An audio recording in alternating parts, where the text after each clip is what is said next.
दिवाली के बाद से ही दिल्ली की हवा बेहद खराब है। हर सांस के साथ शरीर में जहर घुल रहा है। बच्चों और बुजुर्गों को सांस लेने में परेशानी हो रही है।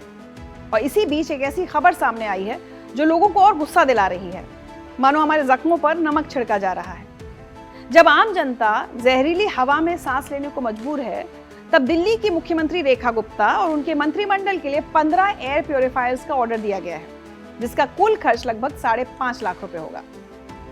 मुख्यमंत्री और मंत्रियों के दफ्तरों के लिए यह व्यवस्था की गई है, जबकि राजधानी का AQI औसतन 350 के पार है। ये प्रदूषण हमारी सेहत के लिए बेहद नुकसानदायक है। दिल्ली की हवा में PM 2.5 की मात्रा खतरनाक स्तर पर पहुंच गई है। ये बारीक कण सीधे आपके फेफड़ों में घुस जाते हैं। इससे सांस की बीमारियां, अस्थमा और दिल की समस्याएं बढ़ रही हैं। हालात ऐसे हैं कि दिल्ली में सांस लेने का मतलब है दिन में 10 सिगरेट पीना। दिल्ली के अस्पतालों में सांस की तकलीफ वाले मरीजों की संख्या 30 से 40% बढ़ गई है। आंखों में जलन, खांसी, सरदर्द, ये सब अब आम हो गया है। लंबे समय तक इस प्रदूषण में रहने से कैंसर और दिमागी बीमारियों का खतरा भी बढ़ जाता है। और क्या क्या परेशानियां होती हैं और कैसे हम इससे बचने की कोशिश कर सकते हैं, इसी पर बात करने के लिए मेरे साथ अब जुड़ रहे हैं चेस्ट स्पेशलिस्ट डॉक्टर आशीष जैन। बहुत बहुत स्वागत है आपका खबरें अनकही में। Thank you very much. आप एज अ चेस्ट स्पेशलिस्ट कितना परेशान है? जो बाहर जिस तरह से धुंध है, AQI की खबरें लगातार पहले 400 अब 350 के पार बताया जा रहा है, कितना चिंताजनक है हम सबके लिए? बहुत चिंता की बात है और उसका मेन कारण तो ये है कि एक तो हम ये जहरीली हवा दिन रात हम उसको इनहेल कर रहे हैं, ये हमारे फेफड़ों में जा रही है और तमाम सारी जो भी परेशानियां आपने बताई हैं और भी दीगर परेशानियां हैं, वो उससे हमारा इंसानी शरीर जूझ रहा है। और उससे भी बड़ी परेशानी ये है कि कोई कुछ करता हुआ दिख नहीं रहा। बस पॉलिटिशियंस एक पार्टी दूसरे पर ब्लेम डालती है। जी। और ना हम आम जन भी इसके बारे में कोई सजग हो रहे हैं और हमारी तरफ से भी कोई बहुत ज़्यादा कंट्रीब्यूशन नहीं है। अगर हम अफोर्ड कर पा रहे हैं तो हम एयर प्यूरीफायर ले रहे हैं, अदरवाइज ना एज अ सोसाइटी हमारा कोई कंट्रीब्यूशन हो रहा है इसको रोकने में। हमने तो पटाखे फोड़े हैं खूब जोर शोर से। जी, और हम अपनी XUV लेके जाते हैं, हम अपनी डीजल गाड़ियां लेके जा रहे हैं, जनरेटर चल रहे हैं, बाहर सिक्योरिटी गार्ड्स जो हैं आग जला रहे हैं। तो एज अ सोसाइटी भी हम इसमें कुछ कर नहीं रहे हैं और ऑब्वियसली जो अथॉरिटीज़ हैं वो तो जितना कर रही हैं उतना कर ही रही हैं, सबको दिख रहा है वो। तो एक बात बताइए, अब कितना खतरा, जो कुछ चीज़ें तो मैंने बोली, लेकिन इसके अलावा भी क्या बहुत कुछ है? और किस तरह से, जैसे PM 2.5 PM 10 की बात होती रहती है, थोड़ा अगर आप हमें आम इंसानों की भाषा में समझाएं, क्या नुकसान हो रहा है हमारे शरीर को? जी, इसमें ऐसा है कि ये जो PM 2.5 और PM 10 की जो आपने बात कही, ये इन कणों का डायमीटर है, उसके ऊपर वो डिपेंड करता है कि उनका जो 2.5 वाला जो PM 2.5 के जो डायमीटर के कण होते हैं वो सीधे इनहेल होके हम अंदर तक जाते हैं और इनफैक्ट वो एल्वियोलाई से क्रॉस होके वो ब्लड में भी चले जाते हैं। अच्छा। ठीक है। और 10 वाले जो हैं वो अंदर तक नहीं जाते क्योंकि वो बहुत छोटे होते हैं, वो एब्जॉर्बेबल पार्टिकल्स होते हैं। तो ये जितनी भी गैसेस हैं, SO2 है, N2O है, हाइड्रोजन सल्फाइड है, ये तमाम सारी गैसेस, हिंदुस्तानी जो आदमी का शरीर है वो भगवान ने ये इन चीज़ों को, तत्वों को देख के नहीं बनाया था। These are all new things for us which we are inhaling.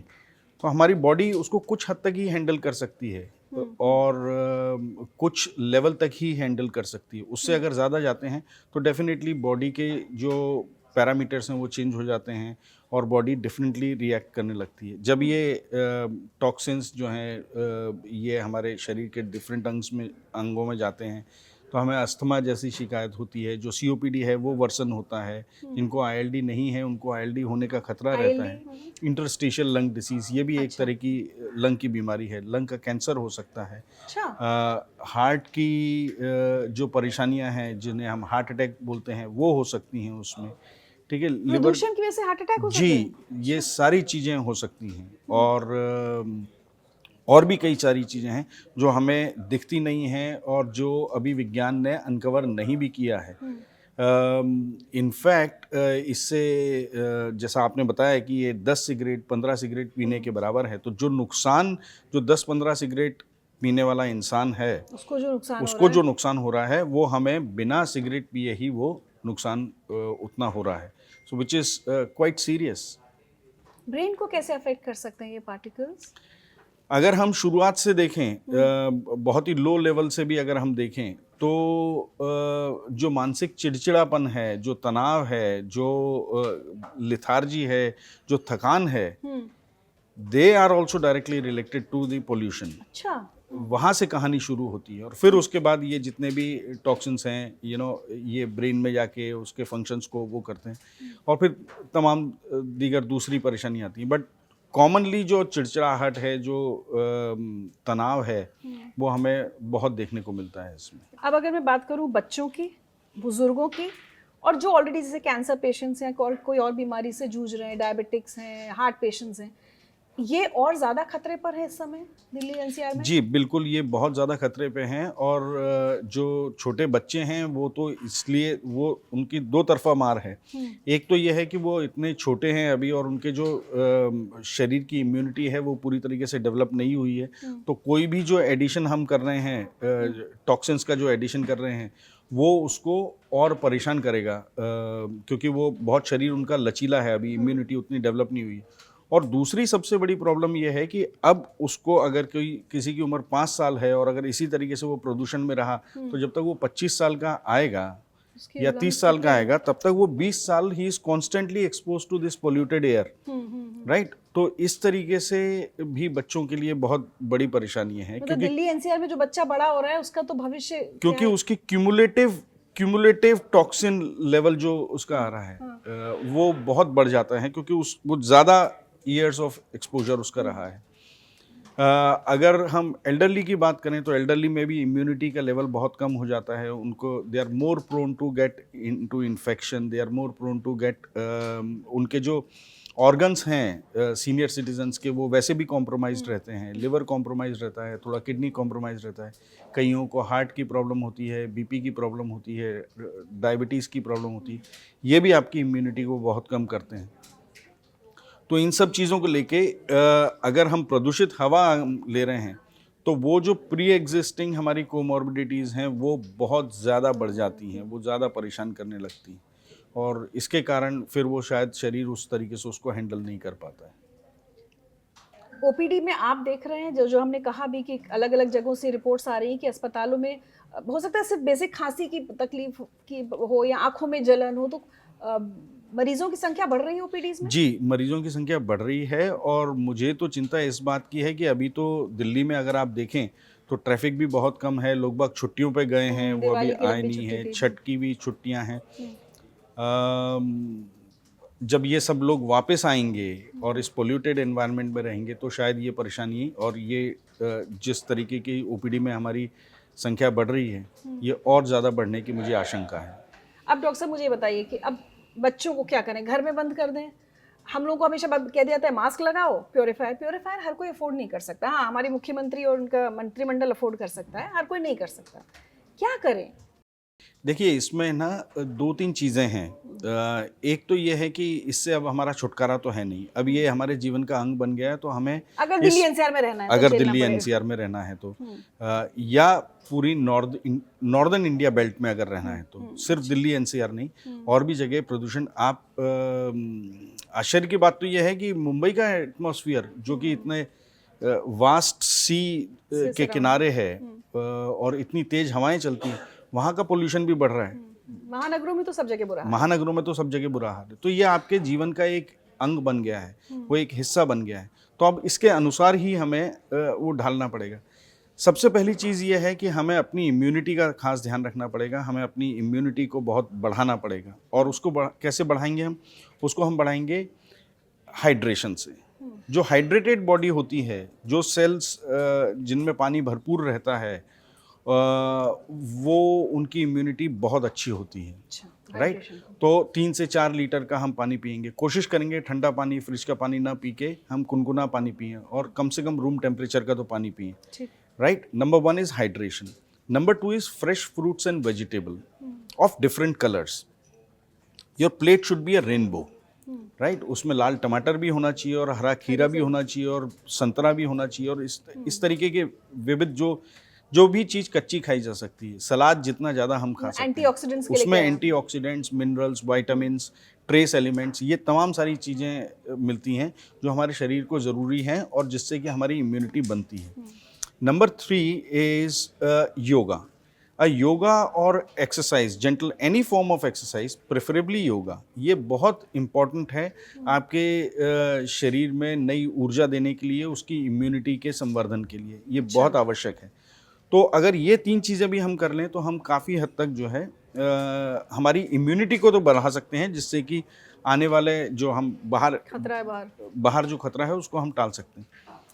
दूसरी चीज़ कि अगर हमें वॉकिंग करनी है, एक्सरसाइज करनी है, या ख़ास तौर पे बच्चों को अगर हमें बाहर खेलने भेजना है, देखिए बच्चों के लिए एक बहुत इंपॉर्टेंट चीज़ है कि फिजिकल एक्सरसाइज, उसके साथ साथ सोशल उनका बिहेवियर वो बाहर खेल के ही पनपता है। और इस समय अगर हमने उनको घर के अंदर बिठा दिया, मोबाइल दे दिया, तो हम उनके जीवन का अगर प्रदूषण सत्यानाश नहीं करेगा तो वो मोबाइल के प्रदूषण सत्यानाश कर देगा उनका। सही बात है। बेटर ये है कि उनको बाहर खेलने दें, बट 2-3 चीज़ों का ख्याल रखें। एक तो ये जब धूप हो, जब सूरज निकला हुआ हो, तब अगर खेलें बाहर या एक्सरसाइज करें या वॉक करें तो ज़्यादा ठीक रहेगा, क्योंकि उसकी अल्ट्रा वायलेट रेज जो हैं कुछ हद तक उसका इफ़ेक्ट कम करती हैं। जैसे जैसे शाम और रात का समय आता है, टेम्परेचर और ज़्यादा डाउन होता है, उसके कारण और ज़्यादा सेडिमेंटेशन होता है, और उस दौरान अगर हम जाएंगे तो हमें प्रदूषण का इफ़ेक्ट ज़्यादा होगा, नुकसान ज़्यादा होगा। तो धूप में जाएं, खेलें। जैसे ही हम वापस आते हैं तो कोशिश करें कि अपने हाथ, मुंह, पाँव अच्छी तरह से धो लें, जिससे कि जितने भी हमारे पॉल्यूटेंट्स हमने स्किन पे एब्जॉर्ब हुए हैं, आंखों में जो एब्जॉर्ब हुए हैं, म्यूकोसल मेम्ब्रेन पे जो हैं, उनको हम वॉश ऑफ कर दें। इस तरीके से कुछ तरीकों से हम जो है बच सकते हैं। बाकी मास्क तो लगाना फिर जरूरी है। मास्क अगर विजिबली डस्टी एनवायरनमेंट में है या किसी की इम्यूनिटी बहुत ज़्यादा कम है, जैसे डायबिटीज़ है, एड्स है, कैंसर है, इम्यूनोथेरेपी पे हैं, स्टेरॉइड जैसी परेशानी के साथ हैं, तो उन लोग मास्क लगा सकते हैं। बट उसमें भी एक आध दो चीज़ों का हमें ध्यान रखना पड़ेगा कि जो भी मास्क हैं, या तो हम वो N95 लगाएंगे, बट वो N95 मास्क जो भी हैं वो भी काफ़ी डिफ़िकल्ट होते हैं उनको लगाना और उसको हैंडल करना, प्लस वो डिस्पोजेबल होते हैं। अगर हम कॉटन मास्क भी अगर हम लगा रहे हैं तो कोशिश करें कि एक मास्क जो है वो अगले 1-2 घंटे के लिए हम रखें और फिर उसको धो दें उसको। तो घर में आप अगर कोई ऐसे सीनियर सिटीज़न हैं या कोई ऐसे रोगी हैं जिनको कि मास्क लगाना एक अनिवार्यता है या डॉक्टर ने सलाह दी है, तो उनके लिए 3-4 मास्क रखें और हर रोज़ उनको कॉन्स्टेंटली उनको धोते रहें, तो वो ज़्यादा अच्छा है। कोई मेडिकेशन इस समय की हमें ऐसा लगे कि भाई प्रिवेंटिव मेडिकेशन लेना, उससे कोई फायदा या? Preventive medication is a good question. ऐसी कोई मेडिकेशन नहीं है, बट हाँ जो एक्सट्रीम्स ऑफ एज हैं और जिनको ऑलरेडी इम्यूनिटी कम है, उनके लिए इन्फ्लुएंजा और निमोनिया वैक्सीन अगर इस मौसम में अगर हम लगाएं तो भी कुछ हद तक उससे बचाव होता है। बट वो एक इस मौसम में जो प्रेवलेंट वायरल इन्फेक्शंस हैं उससे बचाता है, पॉल्यूशन से नहीं बचाता है। अच्छा, एक थोड़ा कंफ्यूजन रहता है, कई लोग ये कहते हैं कि जिस समय ये जैसी हालत हर साल दिल्ली में हो जाती है, दिल्ली एनसीआर में, कि आप मॉर्निंग वॉक पे मत जाएं, सुबह ज्यादा होता है पोल्यूशन लेवल्स। मैं वही बता रहा हूँ कि जब टेम्परेचर कम रहेगा, आर्द्रता ज़्यादा रहेगी, ओस की बूंदें चारों तरफ रहेंगी, उसके साथ वो पोल्यूशन जो है वो सेडिमेंट हो जाता है। It is more towards the surface of the earth. Early morning walks भी नहीं तो अर्ली मॉर्निंग वॉक और जब सूरज निकल जाए उसके बाद आप कर सकते हैं। ठीक है, चलते चलते डॉक्टर साहब, और कुछ अगर बेसिक सलाह आप हमारे सारे व्यूअर्स को देना चाहें कि इस समय क्या करें दिल्ली एनसीआर के लोग या वो सारे महानगर जहां लोग इस समय हाई AQI से जूझ रहे हैं? मोस्टली तो यही है कि पानी खूब पिएं, ताज़े फल और सब्जियां लें, योगा करें, ये बहुत इम्पोर्टेंट है। ये तीनों चारों चीज़ जैसे मैंने बताया, जितनी भी एक आउटडोर एक्सरसाइजेज हैं वो सब धूप के समय करें, और जो अथॉरिटीज़ हैं उनसे सवाल करें और उनसे क्वेश्चन करें कि इस तरीके से ना आगे चलने दिया जाए और इसको कंट्रोल करें किसी तरीके से। जी बिल्कुल, हम लोग आपने अथॉरिटीज़ से सवाल करने की अच्छी बात कही, क्योंकि कल हमने दिल्ली की मुख्यमंत्री से सवाल किए हैं और हम ये कैंपेन चला रहे हैं डॉक्टर साहब की सांस लूं या जी लूं। मतलब अब तो ऐसा हो गया कि सांस लेंगे तो मर जाएंगे। बिल्कुल सही। तो जबकि हमेशा ये सांस लेने को जीने के साथ जोड़ा गया है, लेकिन अब ऐसा लग रहा है कि जितना सांस लेंगे उतना हमें खतरा हो गया है। बहुत बहुत शुक्रिया doctor Ashish ji Thank you हमसे very जुड़ने much. वाले। Thank you. और आप सब लोगों से भी मैं कहना चाहती हूँ कि हमारी इस कैंपेन के साथ जुड़े रहें, और सिर्फ दिल्ली एनसीआर के लोग नहीं, जैसे डॉक्टर साहब ने कहा कि सारे महानगरों की हालत बहुत ख़राब है। अपनी सेहत का ध्यान रखें और अपने जो अथॉरिटीज़ हैं उनसे सवाल ज़रूर करें। मास्क अगर ज़रूरी है तो ज़रूर लगा कर रखें, और अर्ली मॉर्निंग्स और लेट इवनिंग्स इसमें घर से बाहर अगर बहुत ज़रूरी ना हो तो ना निकलें, और बच्चों को और बुज़ुर्गों को तो ज़रूर सलाह दी जाए कि घर पर रहें। लेकिन हमारी कैंपेन सांस लूँ या जी लूँ, इसके साथ जुड़ें। सारे हैशटैग्स हम आपको बताते रहते हैं, उनके साथ सोशल मीडिया पर लिखें, आवाज़ उठाएं और बात करें, क्योंकि एक साफ हवा भी तो हमारा अधिकार है ना, उसके प्रति हमारी जिम्मेदारी भी है, लेकिन हमारा अधिकार भी है, और अगर हमें नहीं मिल रहा है तो उसके लिए हमें आवाज़ उठानी होगी।